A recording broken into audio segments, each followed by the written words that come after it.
Before I fixed my hormones, I didn't think I was sick. I didn't think I needed the doctor. I just thought, I'm getting old. I told myself it was just stress, family, kids, life. I told myself this is just what 40 feels like. I was wrong. Here are 3 signs that I completely ignored that almost cost me my health, my marriage, and my drive.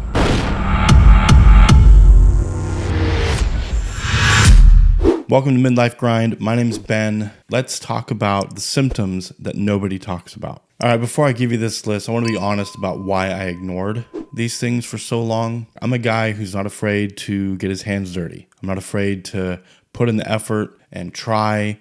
I come from a blue-collar world. I come from a life that just says, suck it up, deal with it, push forward, and, you're the problem, right? I'm one of those kind of guys that just assumes that, being tired is sort of a badge of honor. Just kind of dismissing everything as, well, this is just part of getting old. This is just part of being over 35. You just kind of tired all the time. You just feel like crap all the time. You just don't want to do anything all the time. You don't have any energy. You're going to gain a little weight, et cetera, et cetera. It just goes on and on and on. I honestly thought I just needed to toughen up, just to suck it up and do better. I thought going to the doctor and talking to a doctor was a sign of defeat. I convinced myself that being tired was noble, that suffering in silence was just part of being a man. Look, if you're watching this video and you're thinking, I can push through, stop. It's that kind of mindset that held me back. It's that kind of mindset that had me suffering for years. Okay, it's not stoicism, it's stubbornness at the end of the day. You're just being stubborn. All right, let's talk about the first sign, recovery. I used to be able to sleep 8, 9, 10 hours a night if you let me. And guess what? I'd wake up feeling like I hadn't slept at all. It wasn't necessarily that I couldn't fall asleep. It was just the quality of sleep that I was getting was terrible. I was physically there, but my batteries just weren't recharging. If you're waking up feeling exhausted after 8, 9, 10 hours a night, or even 6 or 7 hours a night, I'm telling you right now, that's not age. That is a check engine light on your dashboard. That's your body trying to tell you something. This is not a good thing.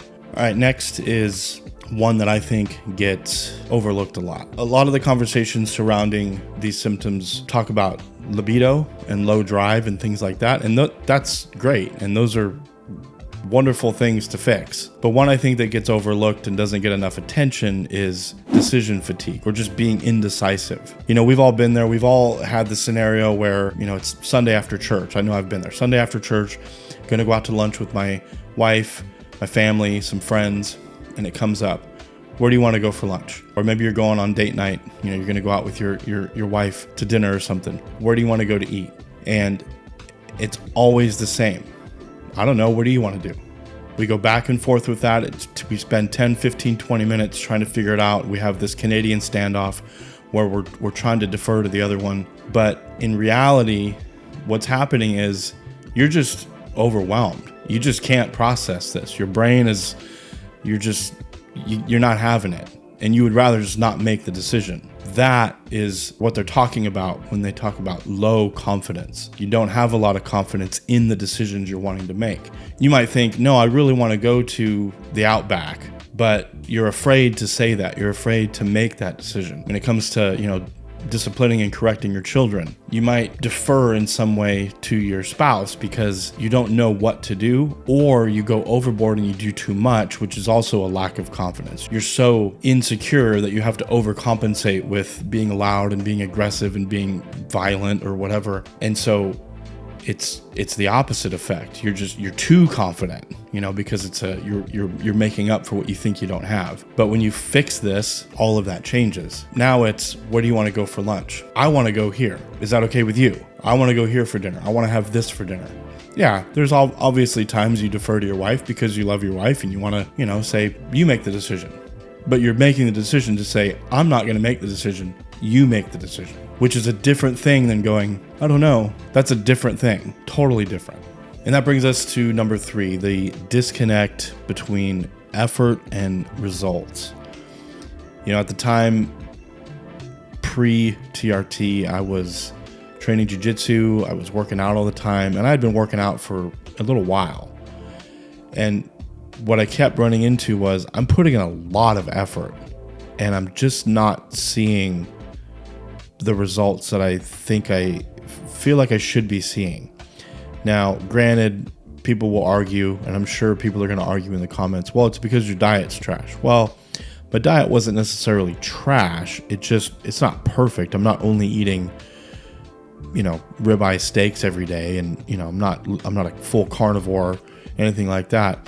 But I have been mindful of what I've been eating for a while now, like for some time. That's been a thing that I've been doing and been aware of. Is my diet perfect? Absolutely not. But it's not completely in the garbage can either.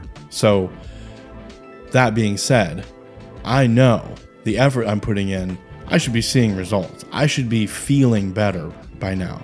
But when you're working out and you're training and you're doing things like that, and you just end up feeling like crap all the time, and you're not recovering, you're not healing from injuries correctly, you're not seeing results, you're not feeling results, that's when you go, what's going on here? Why am I putting in all of this effort and nothing's really changing? It's just more effort, more feeling like crap. There's no payoff on the other side of this. I'm just feeling like crap all the time. And I look like crap. I'm overweight, or maybe I've lost weight, but I still look like crap. I don't like, where's the gains? Where's all the stuff that I'm supposed to see? What's going on here? I'm taking creatine. I'm taking all these things. I'm taking amino acids. I'm doing all this stuff.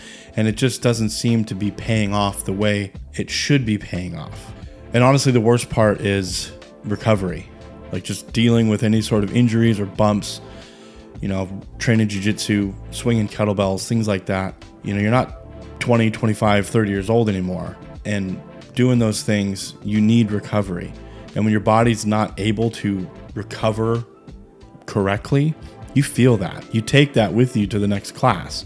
You take that with you to your next workout, and you just feel like crap. And it's just this compounding piling up of just, you feel like crap and you never fully recover. And so all of your efforts are just thrown out the window. Nothing feels good. You don't look good. You're not recovering. You're not building muscle correctly. Maybe it's my protein. Maybe it's this. Maybe it's that. And you dial all that in and you still feel like trash and you still look like crap, and it's not paying off. You really have to ask yourself, is there something else going on here? Is there something else going on here? And there was a point in time before I started testosterone. I was training jiu-jitsu, I was working out all the time, and I had to have a conversation with my wife and say, am I doing too much? Is this just not for me? Should I stop? Should I quit? And that's a really, really terrible place for a man to be. And it's depressing, it's sad, because the reality is, it's not that you're too old, your body's just not able to keep up with that. Look, if you recognize any of these signs, the terrible sleep quality, the decision fatigue, the loss of drive, the high effort, low results, anything like that, if you recognize any of that, if any of that resonates with you, you need to go get blood work done, like right now. Go to a clinic, get your blood work done, and just find out objectively where you stand. Once I saw the numbers, once I was able to talk to the doctor, a lot of things in my life started to make sense. So I've been documenting this whole journey, the good, the bad, the side effects, things like that, treatment protocols, dosage, all that kind of stuff. For me specifically, I've been telling my story. So go watch these couple videos, see what it's been like for me, and see if any of that resonates with you. I would love to hear from you in the comments. And if you're on the fence, if you haven't gotten blood work done yet, if you're still just kind of checking things out and you're nervous, that's okay. Let's talk in the comments. Talk about it below. I know there's people out there that were on the fence and finally took that step, and it changed their life. And I'll see you on the other side. Peace.